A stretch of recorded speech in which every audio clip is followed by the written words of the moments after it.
ಶ್ರೀಕೃಷ್ಣಾಯ ನಮಃ. ವಸುದೇವಸುತಂ ದೇವಂ ಕಂಸಚಾಣೂರಮರ್ದನಂ ದೇವಕೀ ಪರಮಾನಂದಂ ಕೃಷ್ಣಂ ವಂದೇ ಜಗದ್ಗುರುಂ. ಬ್ರಹ್ಮಸ್ಥಾನ ಸರೋಜ ಮಧ್ಯವಿಲಸಚ್ಛೀತಾಂಶು ಪೀಠಸ್ಥಿತಂ ಸ್ಫೂರ್ಜತ್ಸೂರ್ಯರುಚಿಂ ವರಾಭಯಕರಂ ಕರ್ಪೂರಕುಂದೋಜ್ವಲಂ ಶ್ವೇತಸ್ರಗ್ವಸನಾನುಲೇಪನಯುತಂ ವಿದ್ಯುದ್ರುಚಾ ಕಾಂತಯಾ ಸಂಶ್ಲಿಷ್ಟಾರ್ಧತನುಂ ಪ್ರಸನ್ನವದನಂ ವಂದೇ ಗುರುಂ ಸಾದರಂ. ಶ್ರೀಗುರುಭ್ಯೋ ನಮಃ. ಲಂಬೋದರಂ ಪರಮಸುಂದರಮೇಕದಂತಂ ರಕ್ತಾಂಬರಂ ತ್ರಿನಯನಂ ಪರಮಂ ಪವಿತ್ರಂ ಉದ್ಯದ್ದಿವಾಕರಕರೋಜ್ವಲಕಾಯಕಾಂತಂ ವಿಘ್ನೇಶ್ವರಂ ಸಕಲವಿಘ್ನಹರಂ ನಮಾಮಿ. ತ್ವಾಂ ದೇವ ವಿಘ್ನಧಲನೇತಿ ಚ ಸುಂದರೇತಿ ಭಕ್ತಿಪ್ರಿಯೇತಿ ಸುಖದೇತಿ ಫಲಪ್ರದೇತಿ ವಿದ್ಯಾಪ್ರದೇತ್ಯಗಹರೇತಿ ಚ ಯೇ ಸ್ತುವಂತಿ ತೇಭ್ಯೋ ಗಣೇಶವರದೋ ಭವನಿತ್ಯಮೇವ. ಶ್ರೀಮಹಾಗಣಪತಯೇ ನಮಃ. ಯಾ ಕುಂದೇಂದು ತುಷಾರಹಾರಧವಳ ಯಾ ಶುಭ್ರವಸ್ತ್ರಾವೃತ ಯಾ ವೀಣಾ ವರದಂಡಮಂಡಿತಕರ ಯಾ ಶ್ವೇತಪದ್ಮಾಸನ ಯಾ ಬ್ರಹ್ಮಾಚ್ಯುತಶಂಕರಪ್ರಭೃತಿಭಿಃ ದೇವೈಃ ಸದಾ ವಂದಿತಾ ಸಾ ಮಾಂ ಪಾತು ಸರಸ್ವತೀ ಭಗವತಿ ನಿಶ್ಶೇಷಜಾಡ್ಯಾಪಃ.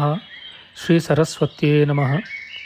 ವೇದಾರ್ಥತತ್ವವಿಶದೀಕರಣೇನ ಪುಂಸಾಂ ಉಚ್ಚೈರ್ಗತಿಂ ಜಗತಿ ಯೋ ದಯಯಾ ವಿಧಾತುಂ ರಮ್ಯಾಂ ಪುರಾಣಪದವೀಂ ಪ್ರಣಿನಾಯ ತಸ್ಮೈ ಲೋಕೇಶವೈಭವಪುಷೇ ಋಷಯೇ ನಮಸ್ತಾತ್.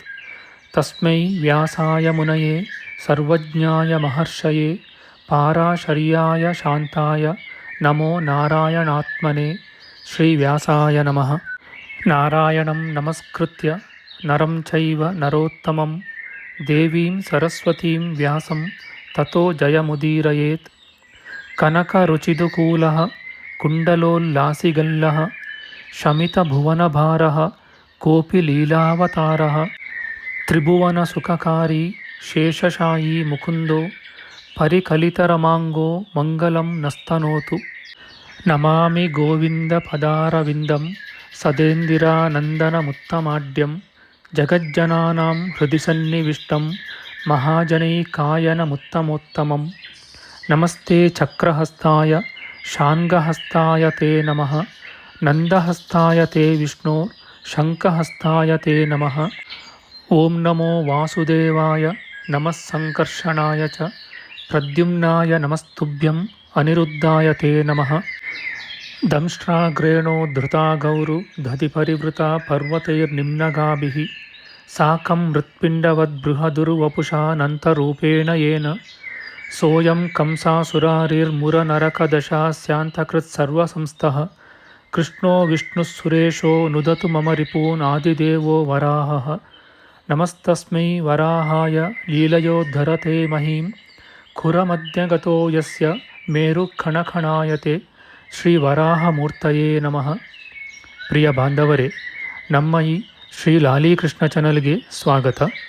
ಇಂದಿನ ವಿಡಿಯೋದಲ್ಲಿ ನಾವು ಶ್ರೀ ವರಾಹ ಮಹಾಪುರಾಣದ 65ನೆಯ ಅಧ್ಯಾಯವಾದ ಸಾರ್ವಭೌಮವ್ರತ, ವೈಷ್ಣವವ್ರತ, ಧರ್ಮವ್ರತ, ರೌದ್ರವ್ರತ, ಪಿತೃವ್ರತ, ಸರ್ವವ್ರತ ಫಲದ ವಿಚಾರ ಮಾಡೋಣ. ಶ್ರೀಕೃಷ್ಣಾಯ ನಮಃ.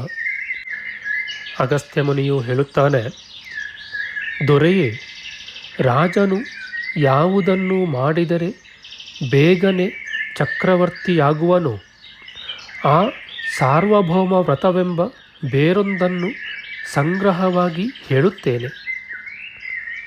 ಸುವ್ರತಿಯು ಕಾರ್ತೀಕ ಮಾಸದ ಶುಕ್ಲಪಕ್ಷದ ದಶಮಿಯ ದಿನ ಹಗಲು ಭೋಜನ ಮಾಡದೆ ಭಕ್ತಿಯಿಂದ ಬ್ರಾಹ್ಮಣೋತ್ತಮರನ್ನು ಪೂಜಿಸಿ ವಿಚಿತ್ರವಾದ ಹೂಗಳಿಂದ ಶುದ್ಧವಾಗಿ ದಿಕ್ಕುಗಳನ್ನು ಪೂಜಿಸಿ ಪೂಜ್ಯಯರಾದ ನೀವೆಲ್ಲರೂ ನನಗೆ ಪ್ರತಿ ಜನ್ಮದಲ್ಲಿಯೂ ಸಿದ್ಧಿಸಿರಿ ಎಂಬ ಅರ್ಥದ ಮಂತ್ರದಿಂದ ಪ್ರಾರ್ಥನೆಯನ್ನು ಮಾಡಿ ಶುದ್ಧ ಮನಸ್ಸಿನಿಂದ ಆ ದಿಗಂಗೆಯರಿಗೆ ಪುನಃ ಪೂಜೆಯನ್ನು ಮಾಡಬೇಕು.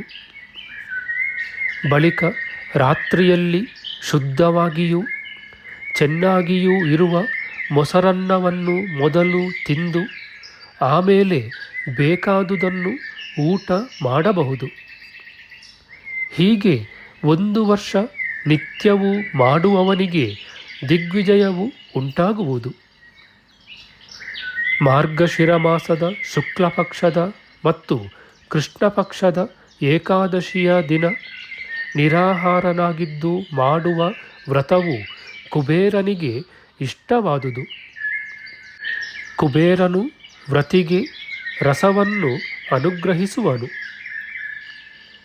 ಶುಕ್ಲ ಪಕ್ಷದ ಅಥವಾ ಕೃಷ್ಣ ಪಕ್ಷದ ಏಕಾದಶಿಯ ದಿನ ನಿರಾಹಾರನಾಗಿದ್ದು ದ್ವಾದಶಿಯ ದಿನ ಪಾರಣೆಯನ್ನು ಮಾಡುವುದು ಉತ್ತಮವಾದ ವೈಷ್ಣವ ವ್ರತವೆನಿಸುವುದು.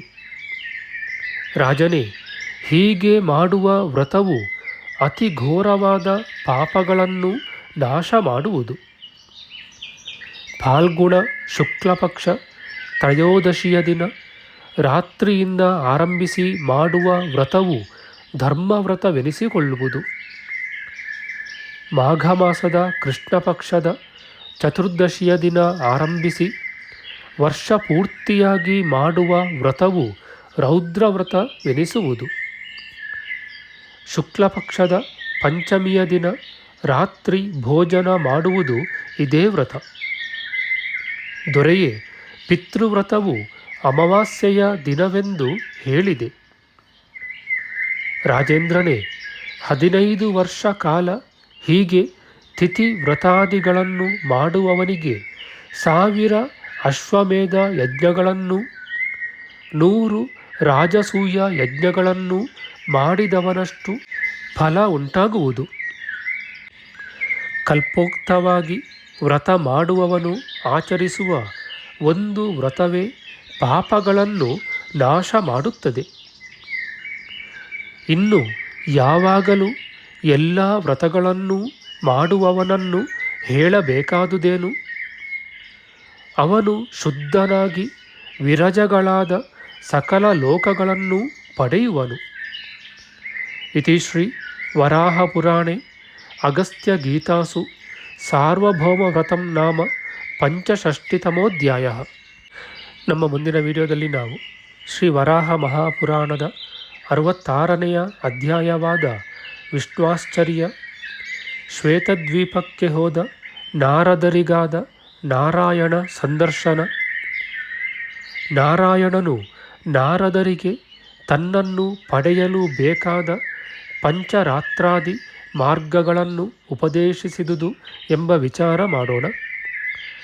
ಆಧ್ಯಾತ್ಮಿಕ ಚರ್ಚೆ ಮತ್ತು ವಿಚಾರ ವಿನಿಮಯಕ್ಕಾಗಿ ಶುರು ಮಾಡಿದ ಈ ಚಾನಲ್ನಲ್ಲಿ ನಾವು ಅಪ್ಲೋಡ್ ಮಾಡುವ ಎಲ್ಲ ವಿಡಿಯೋಗಳನ್ನು ಸಂಪೂರ್ಣವಾಗಿ ನೋಡಿ ನಿಮ್ಮ ಸಲಹೆಗಳನ್ನು ಕಮೆಂಟ್ ಬಾಕ್ಸ್ನಲ್ಲಿ ಬರೆಯಿರಿ. ದಯವಿಟ್ಟು ಈ ಚಾನಲ್ಗೆ ಸಬ್ಸ್ಕ್ರೈಬ್ ಮಾಡಿ ಹಾಗೂ ಬೆಲ್ ಬಟನ್ ಒತ್ತಿ ನಾವು ಹಾಕುವ ಎಲ್ಲ ವಿಡಿಯೋಗಳನ್ನು ನೋಡಿ ಪ್ರೋತ್ಸಾಹಿಸಿ. ಕೃಷ್ಣಂ ನಾರಾಯಣಂ ವಂದೇ ಕೃಷ್ಣಂ ವಂದೇ ವ್ರಜಪ್ರಿಯಂ ಕೃಷ್ಣಂ ದ್ವೈಪಾಯನಂ ವಂದೇ ಕೃಷ್ಣಂ ವಂದೇ ಪೃಥಾಸುತಂ. ಶ್ರೀಕೃಷ್ಣಾಯ ನಮಃ.